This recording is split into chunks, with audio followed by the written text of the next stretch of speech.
जो लाभ है उन सब की ओर से जो चिरनिराश हो जाए। चिरनिराश मानो वो न साधन कहीं कोई अस्तित्व रखता है और न वो सिद्धि लाभ ही कोई अस्तित्व रखता है। सीधे सीधी बात है, जीते जी मर जाए करे न तन की आशा, आशिक का दिन रैन रहे सूली पर बासा। बेवकूफ पलटू है आशिक होने जाए, शीश उतारे आप कर तब बैठे घर में आए। मिटा दे अपनी हस्ती को अगर कुछ मर्तबा चाहे कि दाना खाक में मिलकर गुले गुलजार होता है, पर दृढ़ता भी उसी तरह से चाहिए। एक शायर ने कहा है, सिर फिरे तूफान, तुझे गरूर है अपने जुल्मों का। तूफान जो आता है ना, कितना उजाड़ता है, जरा कल्पना करो। वो कहता है तू सिर फिरा है, जिसका दिमाग ठिकाने नहीं है, चाहे जिसको मिटावे चाहे जिसको बिगाड़े। ऐ सिर फिरे तूफान, तुझे गरूर है अपने जुल्मों का, और मेरी भी जिद है दरिया को पार करने की। मेरी भी जिद है कि दरिया को मुझे पार करना है। यानी इस प्रकार से अडिग होकर के, अचल होकर के, इसलिए कहते हैं इसके लिए कोई साधन नहीं है। साधन बल तो इष्ट बल से पृथक हो जाता है। यहां पर समझने में थोड़ी सी भूल होती है। बहुत पूर्व में एक रामदत्त वैद्य थे, उड़िया बाबा जी महाराज के आश्रम में रहा करते थे, बड़े अच्छे पंडित थे। उन दिनों में बहुधा भक्तमाल की कथा कहता आश्रम में, तो आया करते थे। और जब कभी ऐसे प्रसंग निकल जाते तो वो कहते कि आप साधन का विरोध क्यों करते हैं। उनका एक ही प्रश्न होता था, उनका साधन का विरोध नहीं करता।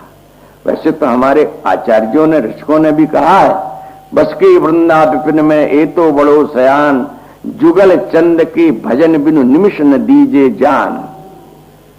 सबसे बड़ी चातुरी वृंदावन में बसने की यह है कि जुगल किशोर के भजन के बिना एक श्वास भी हमारी खाली नहीं जानी चाहिए, न गुजरे एकदम खाला।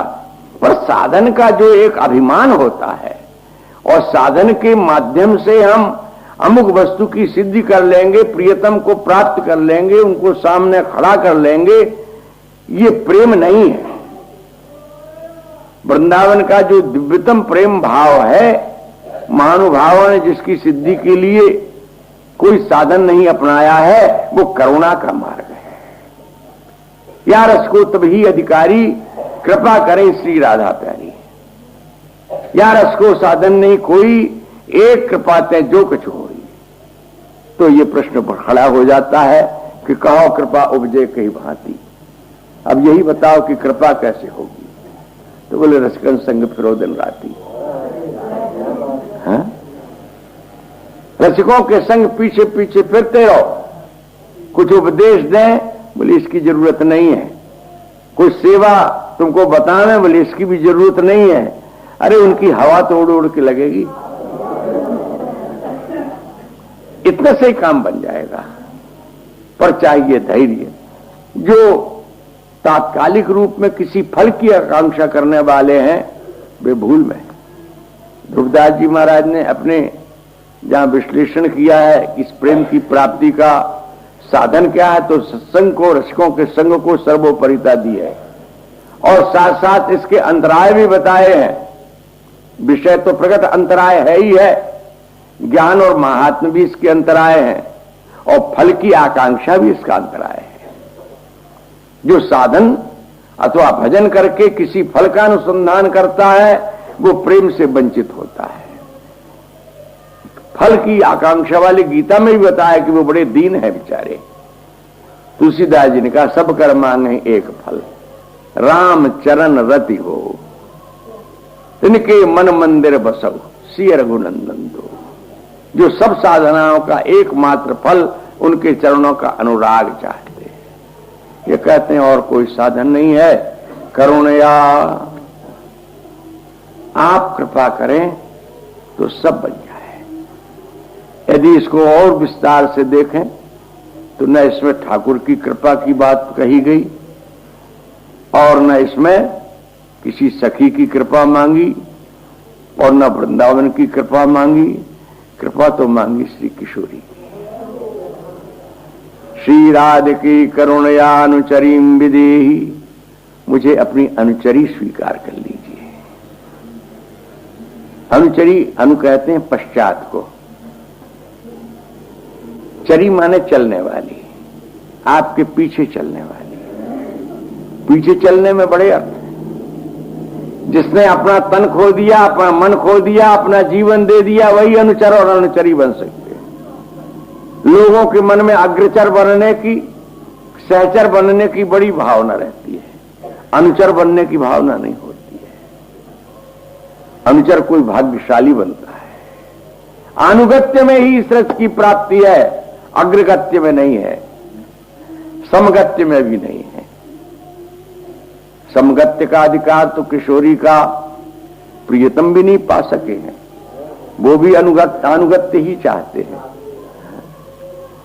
और जितनी भी अनंत सहचरियां हैं, वे सब, हरिवंशी महाराज ने सहचरी भाव नहीं बताया, अपनी उपासना में उन्होंने किंकरी बताया। अपना स्वरूप कथमे तनुम सदासी भवेयम, एक जगह अभिलाषा की अंत में जाके इस ग्रंथ में, कथम इह वृंदावने हम दासी भवेयम, कभी ऐसा सौभाग्य मेरा होगा इस वृंदावन में, इस देह का त्याग करके मैं स्वामिनी की अनुचरी दासी हो जाऊं।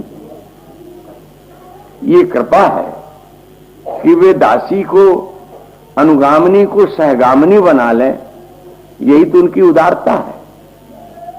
बड़ों का ये बड़प्पन है, परंतु लघु को, जीव को, उपासक को, रसिक को, भक्त को सदा अनुगत्य ही चाहिए। करुणया अनुचरीम, अनुचरी का विधान कर दीजिए। अनुचरी की सीमाएं होती हैं,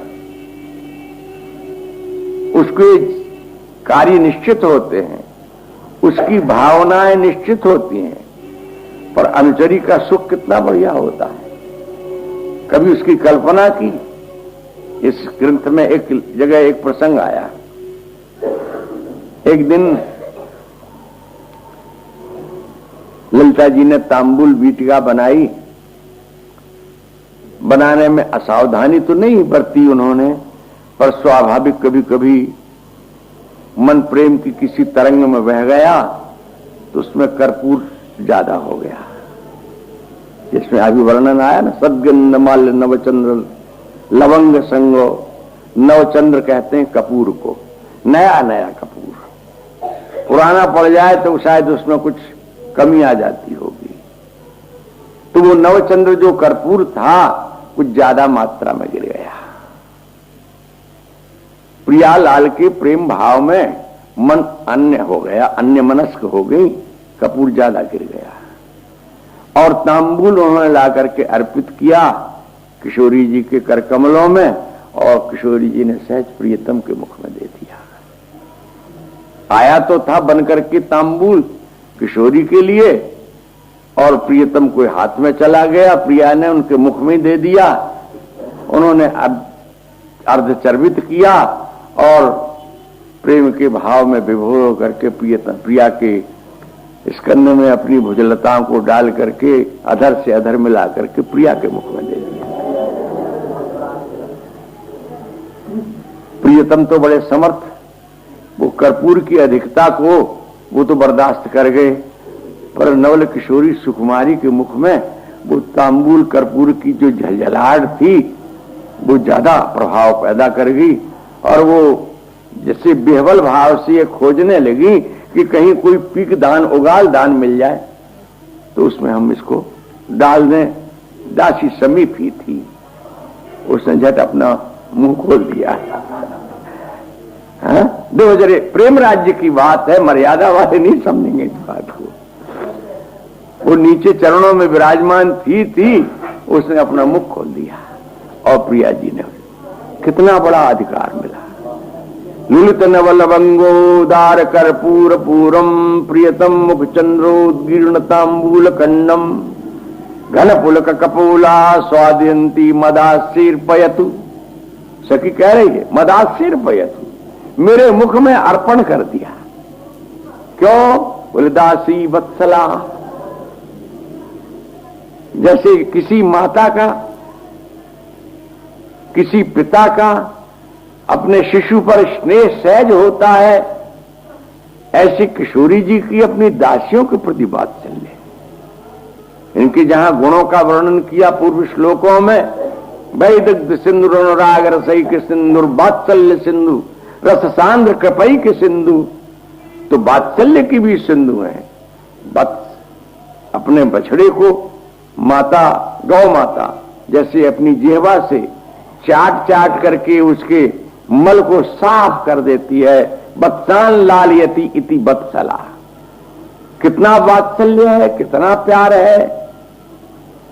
और देखो तांबूल, जो चर्बित तांबूल अर्पित किया, ऐसा नहीं कि जैसे दूर से हम लोग गुगाल दान से घृणा करते हैं क्योंकि उसमें पहले भी थूका गया है, पर नहीं, बोले यहां तो अधर से अधर मिला के देने की बात है। जैसे प्रियतम ने अधर से अधर मिला करके स्वामिनी के मुख में चर्बित तांबूल अर्पित किया, तैसे ही सखी को स्वामिनी ने भी अर्पित किया। ये अनुचरीम विदेही। अनुचरी का स्थान कहां है? प्रेम के राज्य में। मर्यादा के राज्यों की बात हमको पता नहीं होगी, पर जिस राज्य में बैठे हुए हैं वहां की ये विधि है। ये अनुचरी क्या सेवा चाह रही है? कहते हैं कि अभी तक तो मेरी सेवा ये थी कि मैंने ठेल ठाल करके प्रियतम के शय्यागृह तक आपको पहुंचाया था।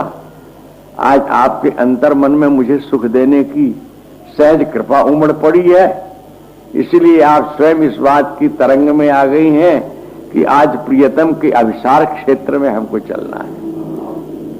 जब आपकी मनोभावनाओं को मैंने जाना, अभिसार कहते हैं जहां एकांत सांकेतित कुंज स्थल में प्रियतम से मिलने के लिए प्रणयनी जावे, वो उसको अभिसार स्थल कहते हैं। वो अभिसार है इस क्रिया का नाम। ये अभिसार कई प्रकार का होता है।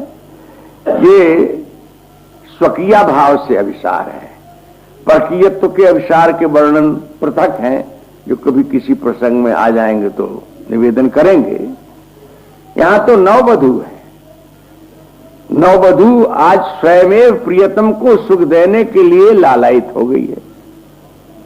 जब चलने को तत्पर हुई स्वामिनी, तो मुझ अनुचरी का सेवा कार्य ये था कि अभी अभी की जो सद्य गंध है, पुष्पों से निकाला हुआ जो परिमल है, जिसे इत्र कहना चाहिए, अभी ताजे डह फूलों से सुगंधित और रंग बिरंगे पुष्पों से निर्मित की हुई विविध प्रकार की मालाएं हैं।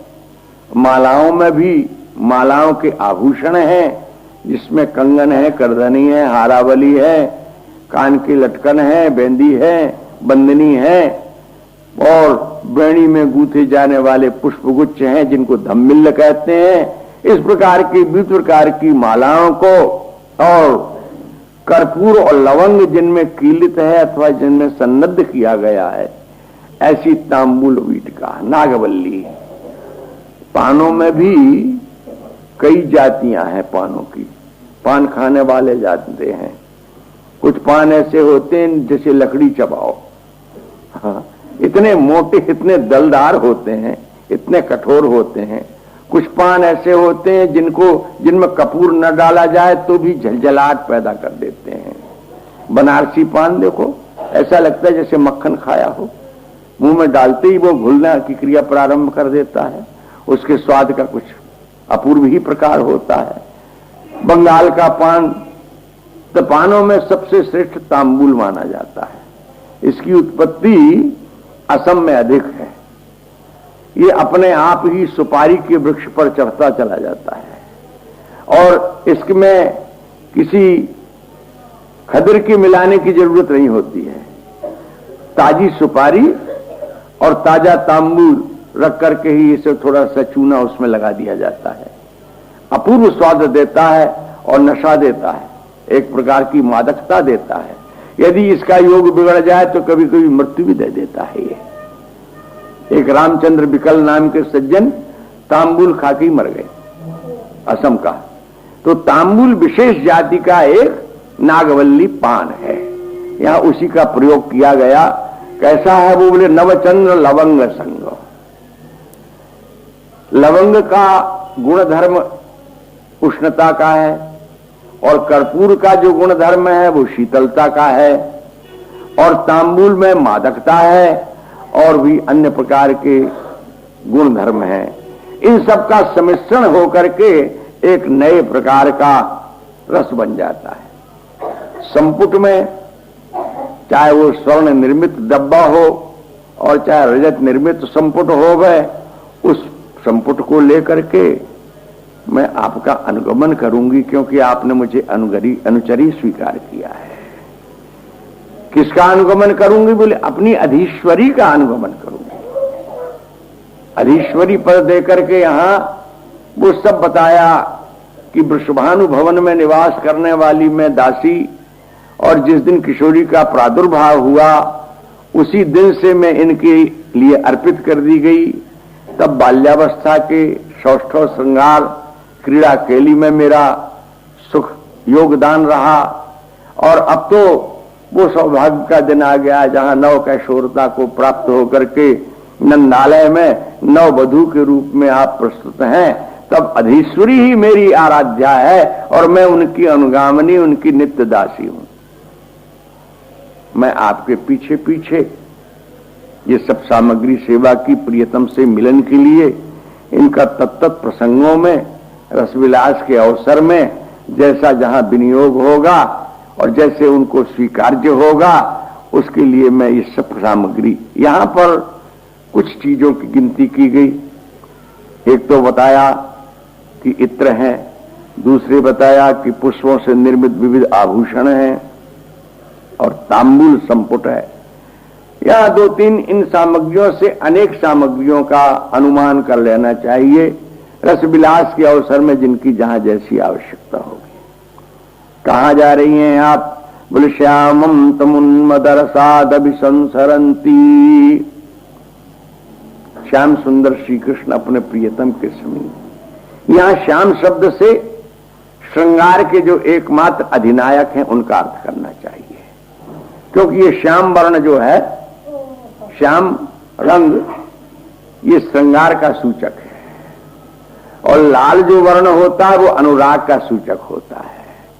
श्री कृष्ण साक्षात मन्मथ मन्मथा कोटि काम लावण्य बिहारी, जाहि देखत सब दुख न संत। ऐसे श्याम आज श्रृंगार रस को जो मूर्तिमान श्री कृष्ण हैं, निकुंज बिहारी हैं, उनकी श्यामता, उनकी श्रृंगारता को सफल करने के लिए, परिपूर्ण करने के लिए आप उन्मत्त भाव से संसरण करने जा रही हैं।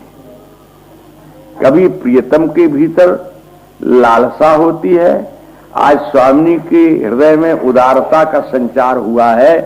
जो भय और कृपा पहले जिनको संकुचित कर रही थी, जो छुई मुई सी हो गई थी, आगे एक कदम भी नहीं बढ़ाना चाहती थी, सखी अनुनय विनय पूर्वक जिनके चरण को आगे बढ़ाती थी, आज वही अपनी कृपालुता से इतनी उल्लसित है प्रियतम को प्रेम दान करने के लिए, रसदान करने के लिए, कि उन्मत्त भाव से स्वयमेव चल चली है।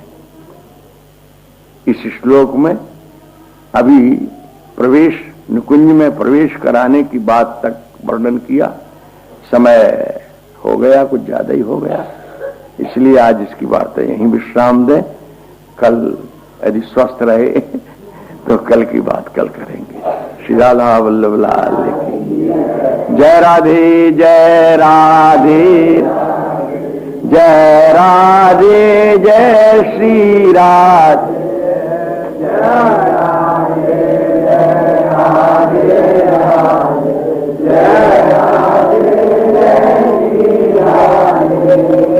जय श्यामा जय श्यामा जय श्यामा, राधा वल्लभ कुंज विहारी, मुरलीधर